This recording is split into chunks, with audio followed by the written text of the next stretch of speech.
सास का घूंघट पार्ट 5। अब तक हमने देखा कि पंचायत के फैसले के अनुसार घर की सारी औरतें खंडहर में रह रही है। अब देविका के सामने सबसे बड़ी चुनौती ये है कि घर की औरतों को आत्मनिर्भर कैसे बनाया जाए। देविका ये सब सोच ही रही थी कि तभी उसकी नजर मिट्टी के बर्तनों पर गई। अरे, ये इतने सुंदर सुंदर मिट्टी के बर्तन किसने बनाए हैं? ये बर्तन तो माँ जी और चाची जी ने बनाए हैं। अरे वाह, इतने सुंदर बर्तन तो मैंने आज तक नहीं देखे। माँ जी, चाची जी, आपने ये कहाँ से सीखा? अरे बहू, ये तो हम बचपन से बनाते आ रहे हैं। स्टील, पीतल और कांच के बर्तन तो आज चले हैं। पहले तो मिट्टी के बर्तन में ही लोग खाना खाते थे। ठीक है, तो हम दोबारा से मिट्टी के बर्तनों में लोगों को खाना खाना सिखाएंगे। वीना दीदी और सुजाता भाभी, आप दोनों बताओ, आप दोनों को क्या क्या आता है? मुझे तो खाना अच्छा बनाना आता है, बस खाना बनाने के अलावा मैंने कभी कुछ किया ही नहीं। और वीना दीदी, आप बताओ, आपको क्या क्या आता है? पता नहीं, मैंने बचपन से यही सुना है कि लड़कियों को ये नहीं करना चाहिए, लड़कियों को वो नहीं करना चाहिए, इसलिए मैंने कभी कुछ किया ही नहीं। देविका, वीना को सिलाई, कढ़ाई और बुनाई बहुत अच्छी आती है। हाँ, आती तो है, लेकिन बहुत अच्छी नहीं। बहुत अच्छी भी आ जाएगी। अब देविका और बाकी सभी औरतें गांव में सबके घर जाती हैं और गांव की सभी औरतों से मिलकर कहती हैं, भाभी जी, अगर आपको अपने या अपने घर वालों के लिए कपड़े सिलवाने हो तो आप मुझसे ही सिलवाना। बहन जी, मिट्टी का चूल्हा, बर्तन या मटका बनवाना हो तो मुझसे ही बनवाना। मैं और विमला दीदी आपके घर के सारे बर्तन बना देंगे। भाभी, आप कभी किसी काम में व्यस्त हो और खाना ना बना पाओ ना, तो आप मुझे बता देना, मैं आपके घर के लिए खाना बना दूंगी। वो क्या है ना, आप तो सारा दिन खेतों में काम करती हो और कभी कभी खाना भी नहीं बना पाती होंगी, इसलिए। इस तरह घर की औरतें जी जान से अपने अपने कामों में लग जाती है। धीरे धीरे उनका काम बढ़ जाता है और वो अपने खंडहर को ठीक करने में लग जाती है। वहीं दूसरी ओर घर के सारे आदमी घर का काम संभाल नहीं पा रहे थे। अरे भाई कल्याण, चाय तो पिला दे, जमाना हो गया अच्छी चाय पिए हुए। आप भी ना घर के दामाद से क्या क्या काम करवाते हैं? अभी लाता हूँ चाय। कल्याण, तुम दामाद नहीं बेटे हो, इसलिए इस घर के सुख दुख, घर के काम और बाहर के कामों में तुम्हारा सहयोग तो होना ही चाहिए ना। इतने में कल्याण चाय बनाकर ले आता है। जैसे ही सचिन चाय पीता है तो उसके मुंह से चाय निकल जाती है। जीजा, ये क्या बनाया है? इतनी कड़वी चाय?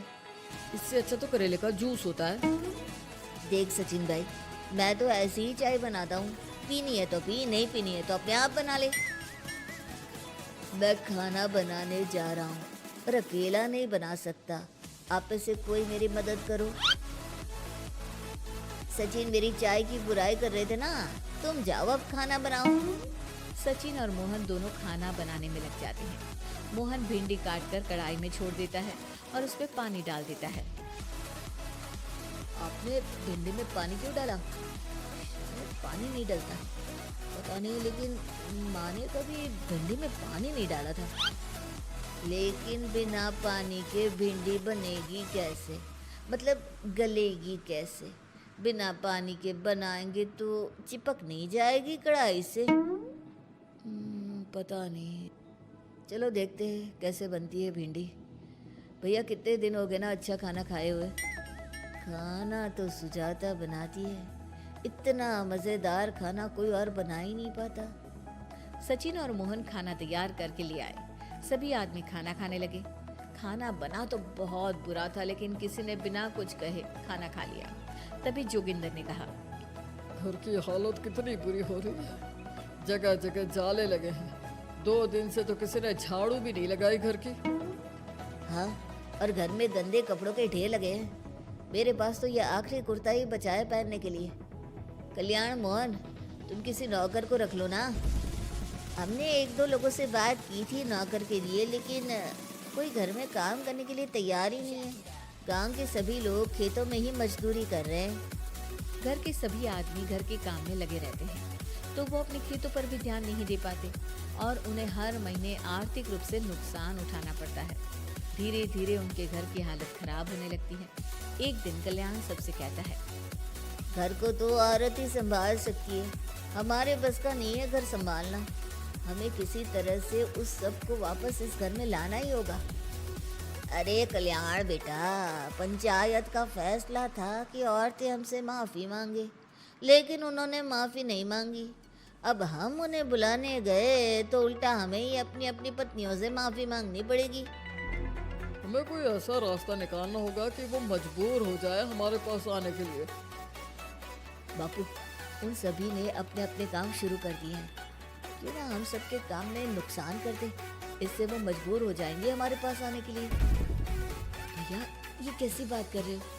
इससे वो मजबूर नहीं होंगी बल्कि और भी ज़्यादा गुस्सा हो जाएंगी। मैं तो बोल रहा हूँ शराफत से जाकर माफ़ी मांग लेते हैं।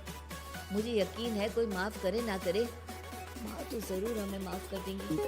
नहीं सचिन, अगर हमने माफ़ी मांगी तो ये सारी औरतें हमारे सर पर चढ़कर नाचेंगी। हमें इनके सामने छोटा नहीं होना है। मोहन, कल्याण, तुम दोनों आज से ही काम शुरू कर दो। बस फिर क्या था, घर के सभी आदमी लग गए काम पर।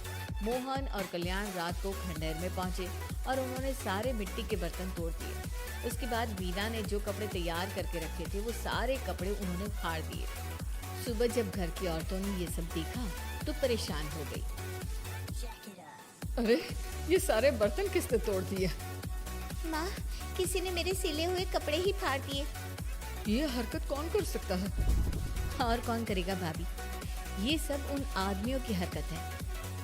जब किसी तरह से हमें झुका नहीं पाए तो हमारे काम बिगाड़कर हमें परेशान कर रहे हैं। सभी औरतें दुगनी तेजी से काम में लग गई। उन्होंने दिन रात मेहनत की और उस खंडहर को महल की तरह बना दिया। उनके काम की तारीफ सुनकर दूर दूर के गांव से लोग आने लगे और उनसे अपना काम करवाने लगे। एक दिन सभी औरतें बैठकर खाना खा रही थी, तभी विमला ने देविका से कहा, देविका, हम कभी सोच भी नहीं सकते थे कि हम अपनी मेहनत से अपने लिए इतना बड़ा और इतना अच्छा घर बना लेंगे। देविका बहू, आज हमें इस बात का एहसास हो रहा है कि हम तो सिर्फ सांस ले रहे थे, जीना तो हमें तुमने सिखाया है। मुझे तो अब भी यकीन नहीं हो रहा कि मेरे पति की पहचान के अलावा भी मेरी कोई पहचान है। गांव के सब लोग मुझे सिर्फ मोहन की पत्नी के रूप में जानते थे, लेकिन अब सारा गांव मुझे जानता है। देविका, मैं कुछ ही दिन में इस गांव में एक अच्छा सा होटल खोलूंगी और मैं एक बुटीक खोलूंगी। मैं यहाँ गांव की लड़कियों के लिए एक स्कूल खोलना चाहती हूँ, यही मेरा सपना है। सभी औरतें खाना खाकर सो जाती है। रात बहुत ज्यादा हो गई है, लेकिन देविका को नींद नहीं आ रही थी। तभी उसे किसी के कदमों की आवाज सुनाई दी। पहले तो देविका थोड़ी डर गई, लेकिन उसने हिम्मत करके उठकर देखा तो उसके सामने सचिन खड़ा था। सचिन, तुम यहाँ क्या कर रहे हो? कहीं तुम मेरा कोई नुकसान तो करने नहीं आए? मेरे पास तो किताबों के अलावा कुछ नहीं है, फाड़ना चाहो तो फाड़ सकते हो। देविका, मैं तुम्हारा कोई नुकसान करने नहीं आया हूँ, बस तुमसे माफी मांगने आया हूँ। क्या? रात के अंधेरे में चोरों की तरह तुम मुझसे माफी मांगने आए हो? प्लीज देविका, माँ और चाची को समझाओ कि वो बापू और चाचा जी से माफी मांग ले और तुम सबको लेकर घर आ जाए। सचिन, तुम भी तो अपने बापू और चाचा को अपने साथ ला सकते थे ना, और माँ और चाची से माफी मंगवा सकते थे ना। प्लीज देविका, मुझे माफ कर दो और घर चलो। कैसे माफ कर दो सचिन? तुमने मुझे मरने के लिए छोड़ दिया। अगर माँ और चाची हिम्मत करके मुझे अस्पताल ना ले जाती तो आज मैं और मेरा बच्चा जिंदा ना होते। ना तुम मुझे अस्पताल में देखने आए और ना ही अस्पताल से आने के बाद मेरा हाल चाल पूछा। मुझे तो छोड़ो, तुमने अपने बच्चे का चेहरा तक नहीं देखा और तुम मुझसे उम्मीद कर रहे हो कि मैं तुम्हें माफ कर दूं? कभी नहीं सचिन। देखो देविका, हम सबको बहुत नुकसान हो रहा है। घर के काम की वजह से हम बाहर के काम पर ध्यान नहीं दे पा रहे। घर और जिंदगी दोनों अस्त व्यस्त है। वो इसलिए कि तुम सब आदमी संगठित नहीं हो, अपना दिमाग और ऊर्जा हमें परेशान करने में लगा रहे हो। और हम औरतें संगठित हैं, हम अपना दिमाग और ऊर्जा अपनी प्रगति में लगा रहे हैं। इसलिए हमने खंडहर को भी महल की तरह कर दिया और तुम्हारी हवेली खंडहर की तरह लगती है। सचिन देविका से बार बार माफी मांग रहा है। क्या सचिन को अपनी गलती का सच में पछतावा है या फिर ये घर के आदमियों की कोई नई चाल है? ये जानने के लिए आपको हमारे आने वाले एपिसोड का इंतजार करना होगा। और हाँ, कमेंट करके हमें ये भी ज़रूर बताइए कि क्या देविका को सचिन को माफ़ कर देना चाहिए? क्या उसे सब कुछ भूलकर सचिन के साथ अपना घर बसाना चाहिए या फिर सचिन को भूल जाना चाहिए?